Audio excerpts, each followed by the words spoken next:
नमस्कार बच्चों, आपका एजुकेशन चैनल में स्वागत है। आज मैं आप लोगों को हिंदी व्याकरण के वर्ण के पार्ट 2 के बारे में समझाऊंगी। वर्ण पार्ट 1 मैंने आपको समझा दिया था पिछली वीडियो में। आज मैं आप लोगों को पार्ट 2 के बारे में बताऊंगी। ये देखिए ध्यान से। संयुक्ताक्षर जोड़े। संयुक्ताक्षर जोड़े में क्या क्या आता है, ठीक है। संयुक्ताक्षर जोड़े के अंतर्गत क्या क्या आता है।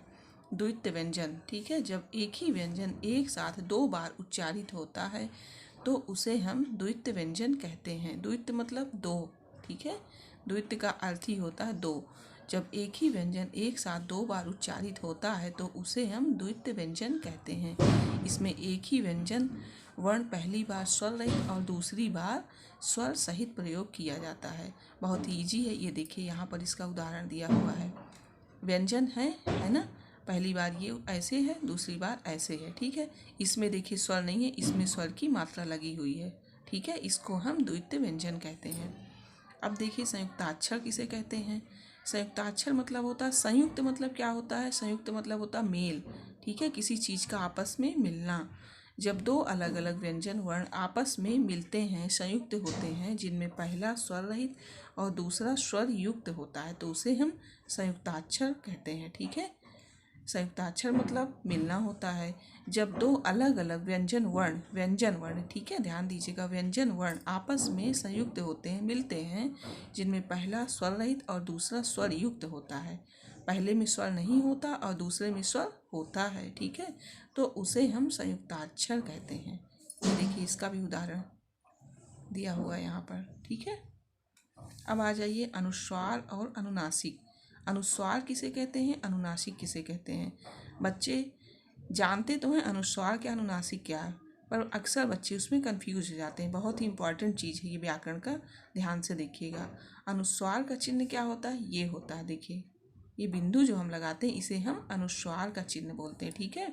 और अनुनासिक का चिन्ह ये चंद्र बिंदु जो होता है ये अनुनासिक का चिन्ह है, ठीक है। देखिए अनुस्वार किसे कहते हैं, जिन वर्णों के ऊपर बिंदु, ये बिंदु, ठीक है, लगा होता है, उनका उच्चारण करते समय वायु नाक से बाहर निकलती है। मतलब जब हम बोलते हैं, ऐसे शब्दों को हम बोलते हैं जिनमें ये बिंदु लगा होता है, उसको बोलते समय वायु, हवा जो होती है हमारे मुंह की, तो वो कहाँ से निकलती, नाक से बाहर निकलती है, ठीक है। इस बिंदु को अनुस्वार कहते हैं। जैसे देखिए पख लिखा है, अगर हम बिंदु नहीं लगाकर पढ़ेंगे तो क्या इसको पढ़ेंगे, पख, हस, ठीक है। और अगर बिंदु लगाकर पढ़ेंगे तो क्या हो जाएगा, पंख। मैं ध्यान से आप लोग सुनिए, देखिए मैं बोल रही हूँ तो मेरे कहाँ से हवा समझ में आ रही, नाक से, है ना, पंख, ठीक है। हंस, आप लोग इसको भी ट्राई करके बोलिएगा, आप लोग को समझ में आएगा, ठीक है। इसको हम लोग अनुस्वार कहते हैं। अनुस्वार का चिन्ह क्या होता है, ये होता है। अब अनुनासिक क्या है, जिन वर्णों के ऊपर चंद्र बिंदु, ये निशान, ये चिन्ह जो होता है, ठीक है, लगा होता है, उनका उच्चारण करते समय वायु नाक और मुंह दोनों से बाहर निकलती, ठीक है। अनुस्वार में क्या होता है, नाक बस से निकलती है, नाक की बल आवाज़ हमें समझ में आती, ठीक है। और अनुनासिक में नाक और मुंह दोनों से आवाज़ हमें समझ में आती है। इतना अंतर है दोनों में, ठीक है। उस चंद्र बिंदु को हम अनुनासिक कहते हैं। अनुनासिक का चिन्ह क्या होता है, ये होता है। जैसे कांटा, ठीक है। अब इसको अगर चंद्र बिंदु हम हटा देंगे तो हम क्या इसको पढ़ेंगे, काटा, ठीक है। और अगर चंद्र बिंदु लगा देंगे तो कांटा, ठीक है।